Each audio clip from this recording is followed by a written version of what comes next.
people today. They could spend half their lives over 50. That's a lot of living. So it helps to have a wise friend and fierce defender in your corner. A friend like AARP. So your health lives longer. This is just slow-mo karate? Just slow-mo karate. Your money lives longer. I just bought that. I just sold that. And your happiness lives longer. That's why the younger you are, the more you need AARP. Join today. Welcome to AARP Illinois' virtual event. It's wonderful to have you with us. AARP is on a mission to connect with individuals across various communities, especially those aged 50 and above.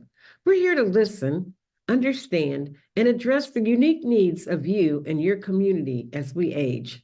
Our goal is to enrich your experience by expanding our local activities, providing opportunities for you to discover and engage with all that life has to offer right here in your own community and virtually. As we journey through today's event, we invite you to consider joining our dedicated team of AARP volunteers. It's a chance to make a meaningful impact and help us better serve those 50 plus across the nation. Connect with us and be a part of this vibrant movement toward positive change. Welcome, and let's make this event both fun and transformative.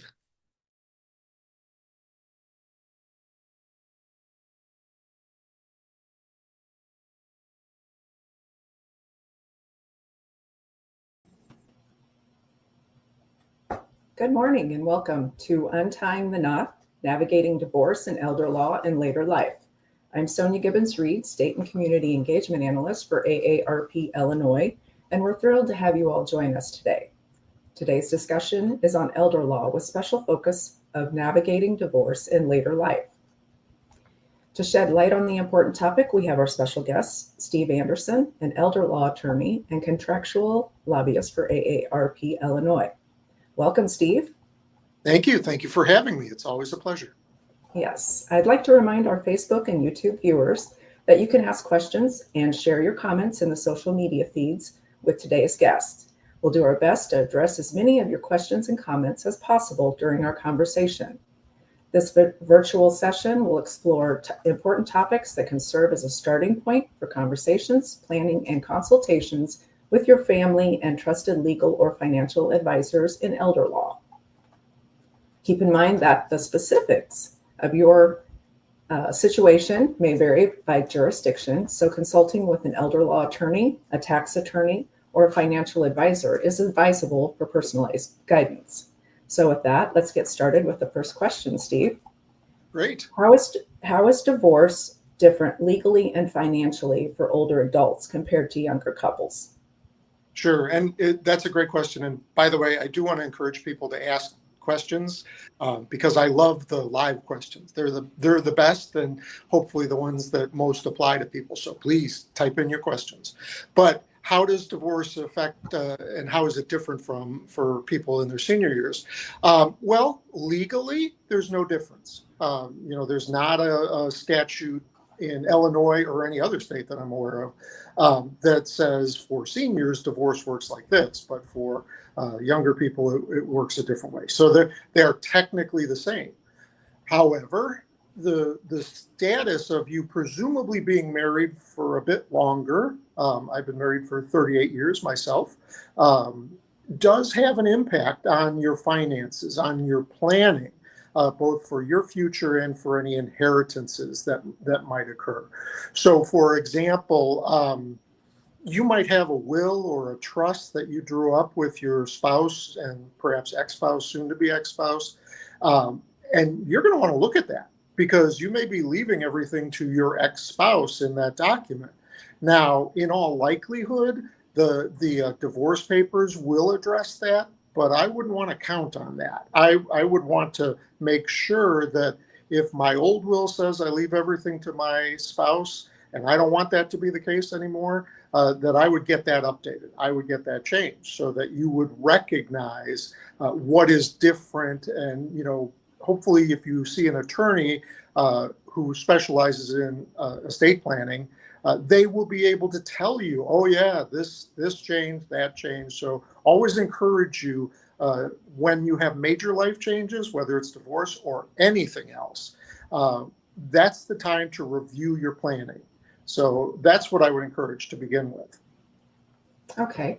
And the next question kind of flows into that one. How is retirement income, like pensions, 401ks, and Social Security, divided in a divorce?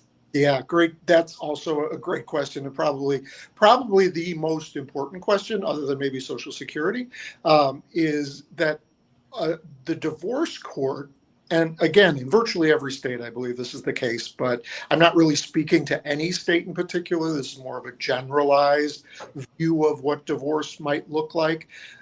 The job of the judge in the divorce court is to balance things and balance the equities, and not just divide based on, like, for example, who earned the money. Because oftentimes in a marriage, one party might earn most of the money and the other party might have stayed home and raised the children.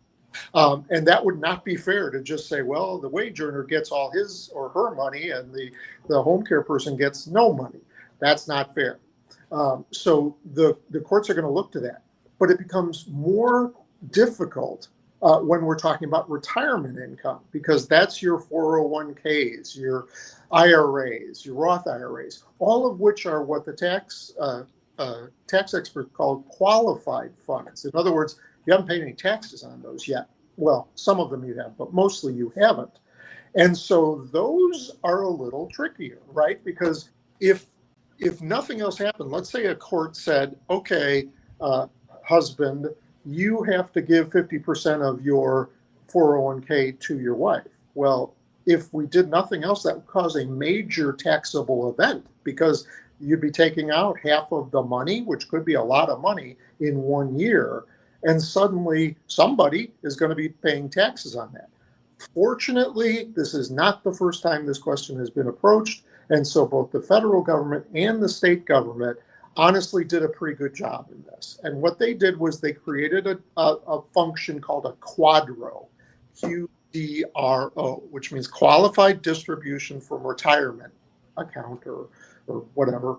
And what quadros do is basically make it a non-taxable event. In other words, through a divorce court, it only works through divorce, you are able to move that money from one person to the other without anybody suffering any taxable consequences. So you basically put it where it's supposed to be, let's say 50-50 for, fairness purposes. So the husband or the ex-husband gets 50%, the wife or ex-wife gets 50%, and then it's their retirement account. And they can decide what they want to do with it going forward. If they want to take it out, they can, and they can pay the tax consequences. Or if they want to leave it in because they want to let it accrue tax-free, they can do that. Or they can even take it out periodically, which is what most people eventually start doing.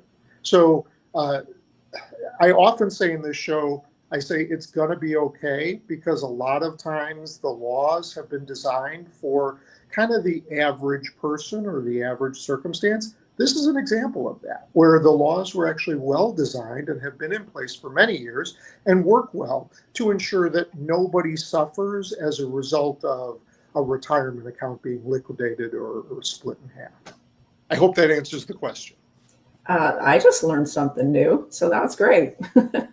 All right, we have a question from YouTube.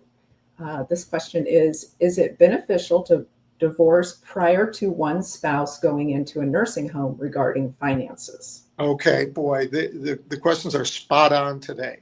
I wasn't sure if we're going to get to this, but it's terribly important. So this is called a senior divorce, and it's not because the couple doesn't like each other anymore. This is a different kind of divorce. It's kind of a friendly divorce, if you will.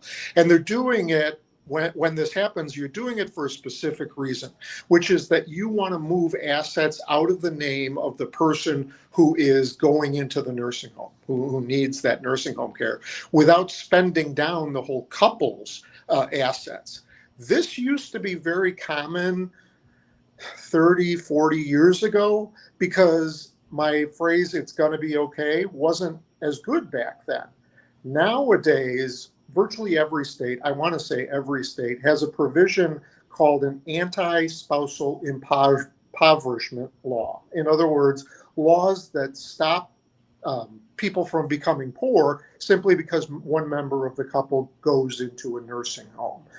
So that means that the person who's still healthy, or at least not in a nursing home, is allowed to keep the house, the cars, a substantial amount of the family money. They can keep all of that and still allow the person going into the nursing home to qualify.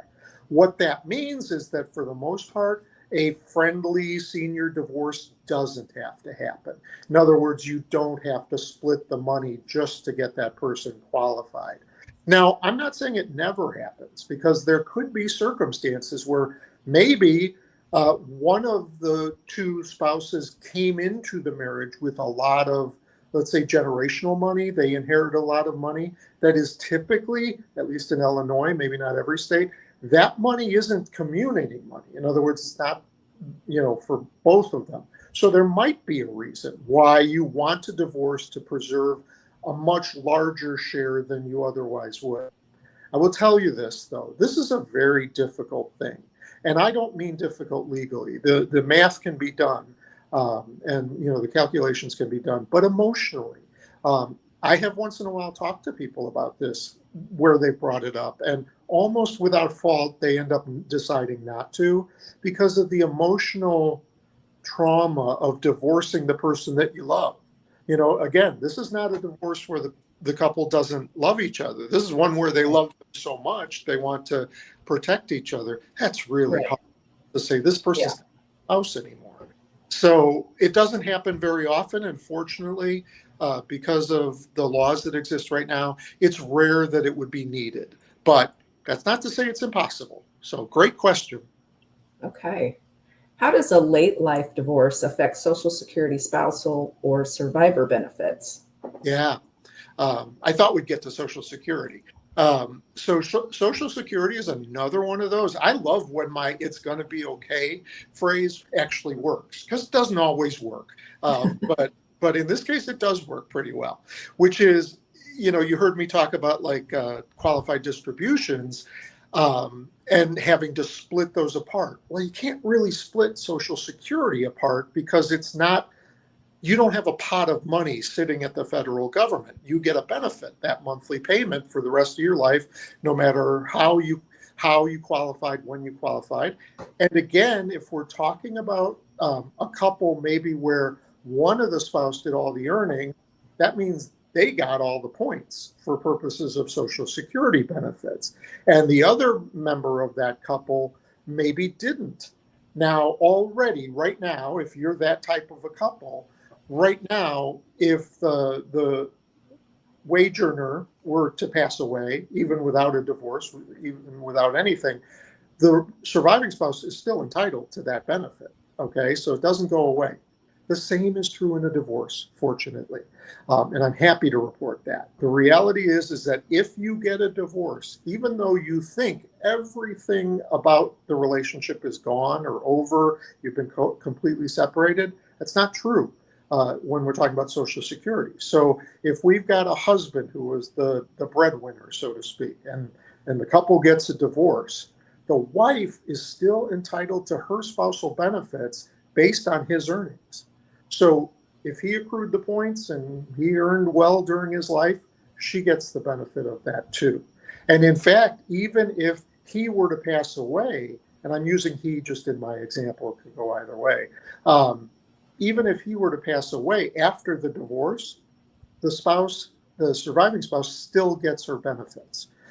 So it's another one of those where it's going to be okay actually is true. Generally speaking, that's not going to be a problem. All right. Can one spouse be required to pay spousal maintenance or alimony after decades of marriage? Yes, absolutely. In fact, I have a friend who does family law only. She's a lawyer who does that type of work, and we talk about these things. And I didn't know this answer a number of years ago.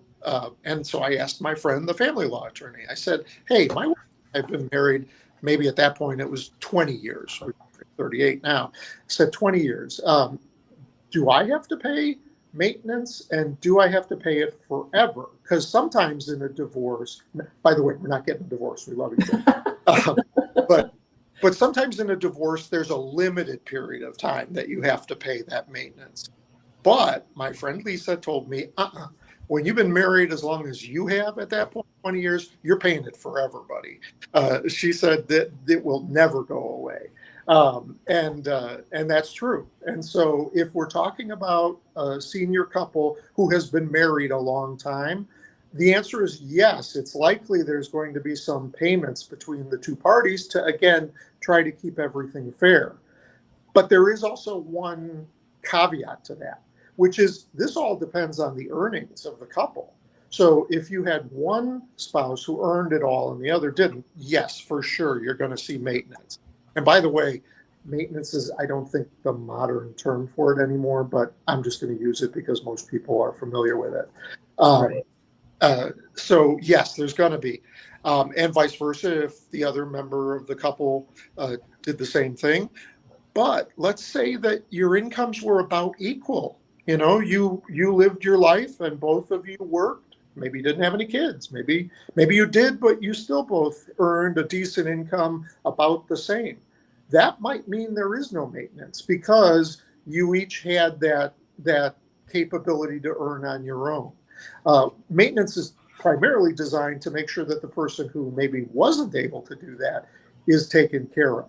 So again, as a caveat, if you have somewhat equal earning potential, maybe there won't be maintenance. And again, they'll try to divide the assets equally so that, you know, we try to keep Everything is fair. Exactly. Fair is the key word there. Exactly. Okay. All right. So we have another question from YouTube. Great.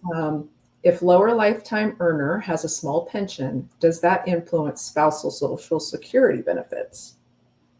Yeah, that's a great question. That one's actually a little bit beyond my capability to answer because pensions are they're relatively rare these days. You know, state employees can still get pensions. Some union members still get pensions, but for the most part, our economy has shifted over to 401ks and things like that, which we've already talked about. So the question is, would that pension, I think the question was, would that pension affect Social Security benefits?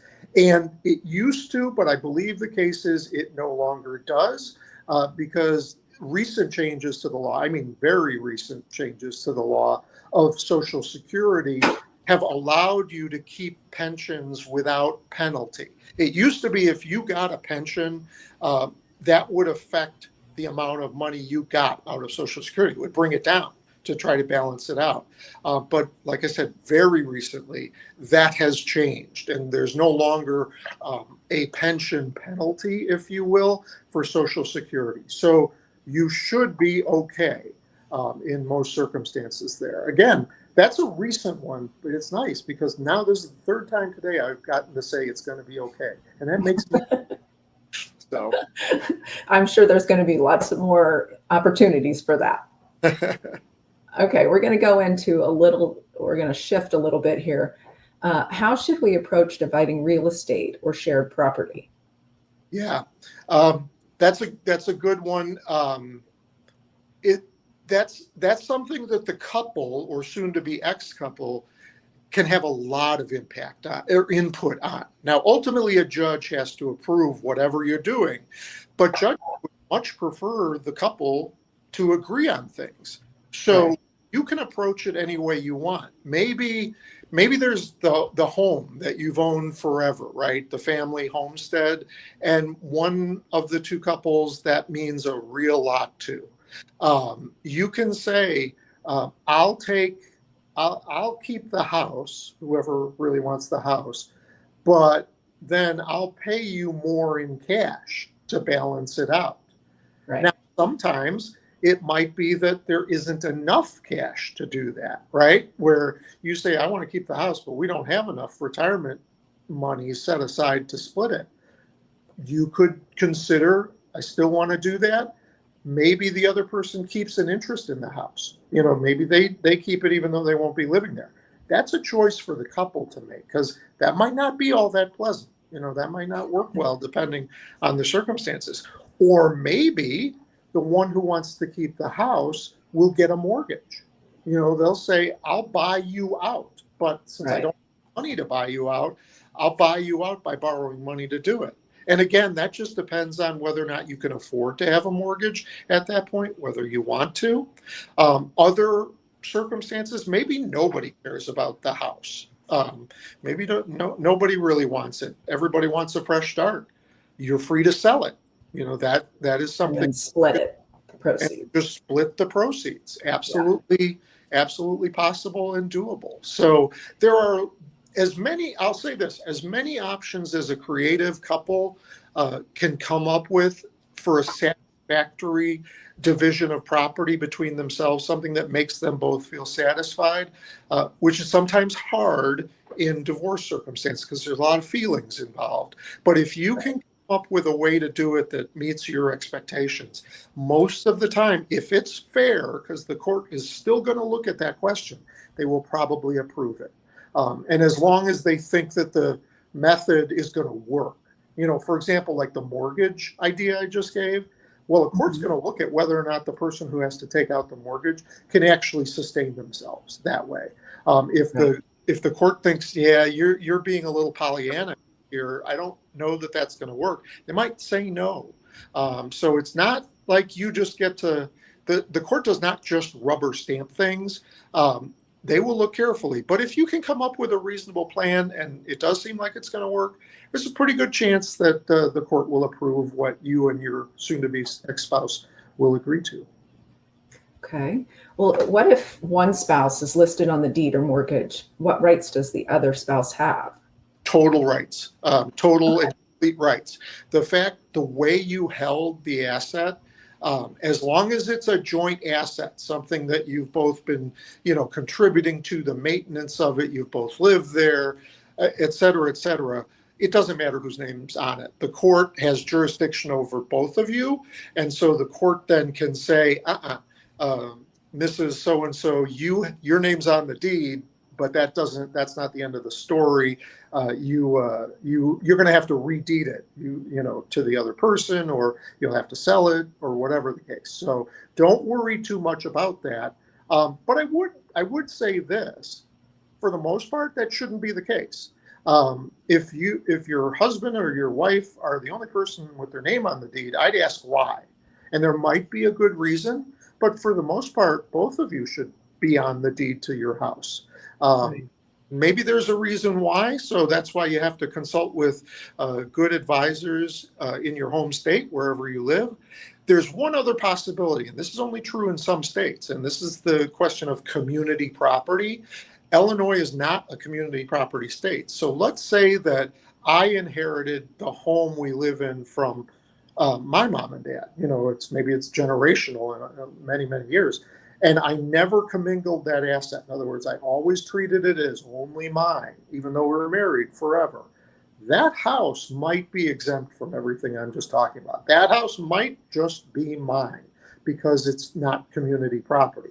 In other states, states that do have community property laws, that regardless of how we got it, when we got married and we lived together long enough, that probably will be my earlier answer, which is doesn't matter whose name is on it. It's community property. You get to divide it. So. Okay. Somebody on YouTube wants to know, can you elaborate on what it means to keep an interest in the house if you aren't the one living there? Sure. And great follow-up question. Thank you for asking it. Sometimes I say stuff and I realize maybe I should have explained that better. So what I mean by that is that the normal way that, and I'm just talking about the home, right, as an example, but this would be true of any property. The normal way you would hold the asset is in joint tenancy. That means both of you own 100% of the property, undivided. You could change that tenancy. You could make it tenants in common, which means you each own half. You don't own the whole property.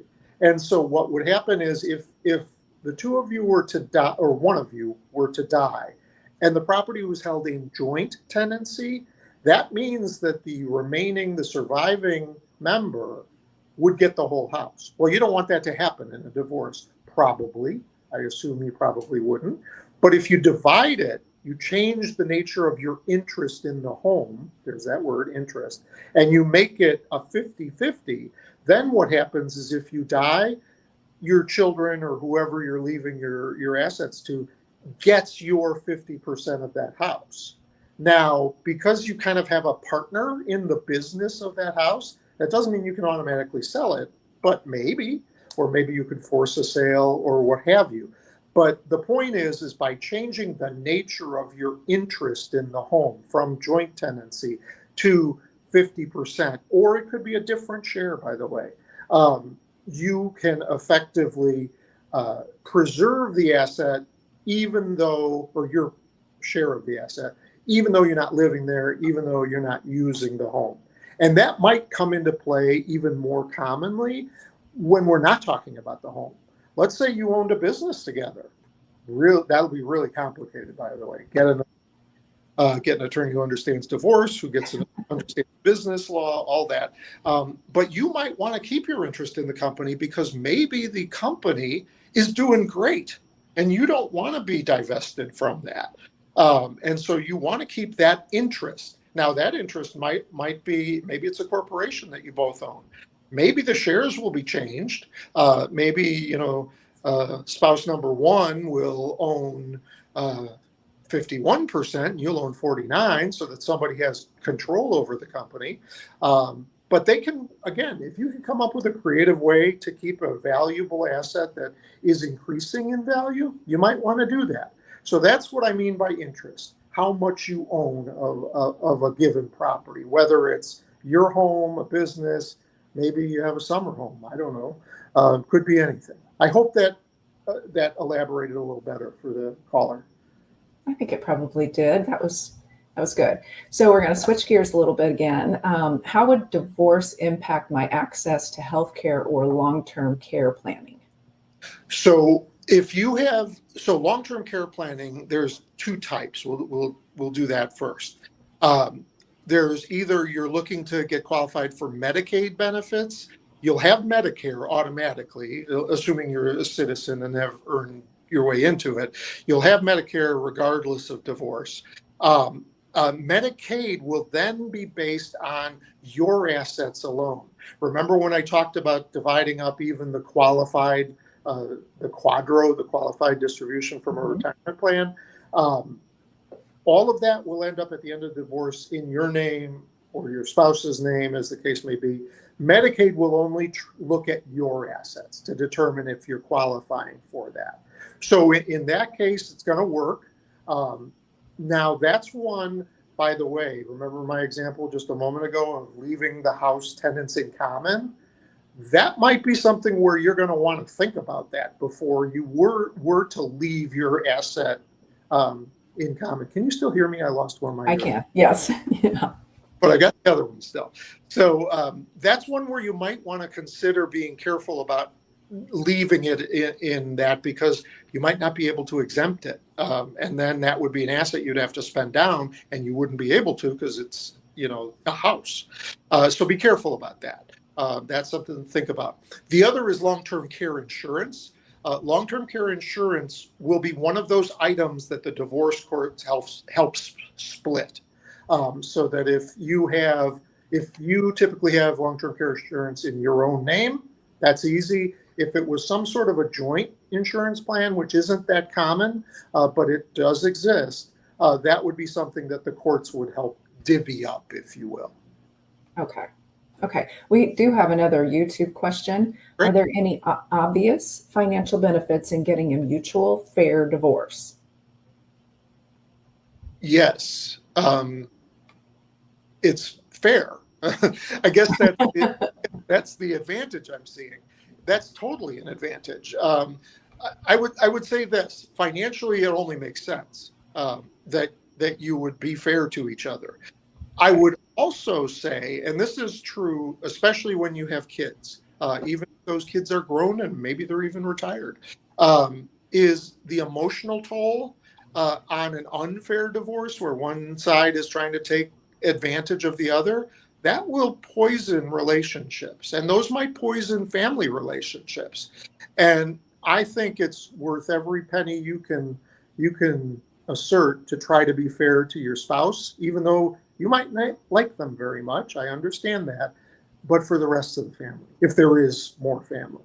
I think that that's a side benefit to having a fair mutual divorce, that people can just acknowledge the fact that, yeah, this marriage has run its course, but we still can respect each other. And I know I'm saying something that maybe is hard to perceive for people going through it, but I would urge it to try. Right. Yeah, it's better for everybody involved.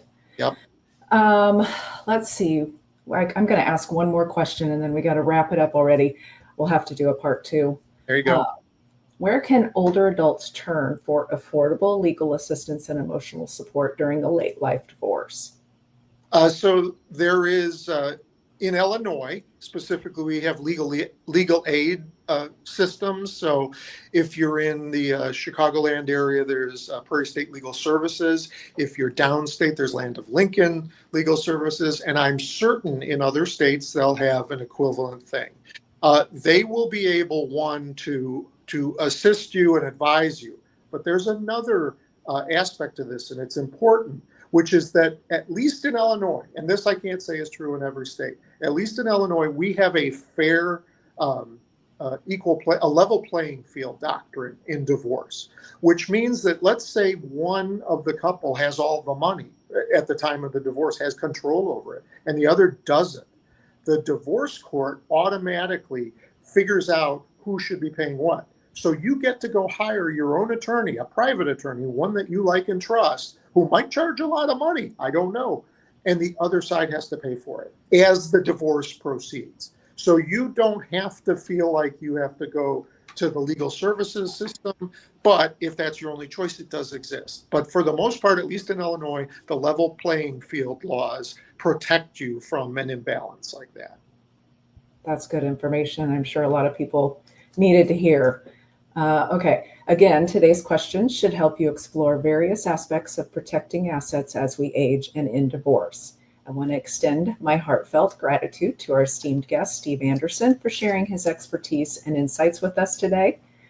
For those looking for more resources on caregiving, you can find valuable information and support at the Illinois Department of Aging's website at ilaging.illinois.gov and at AARP's caregiving site, www.aarp.org/caregiving.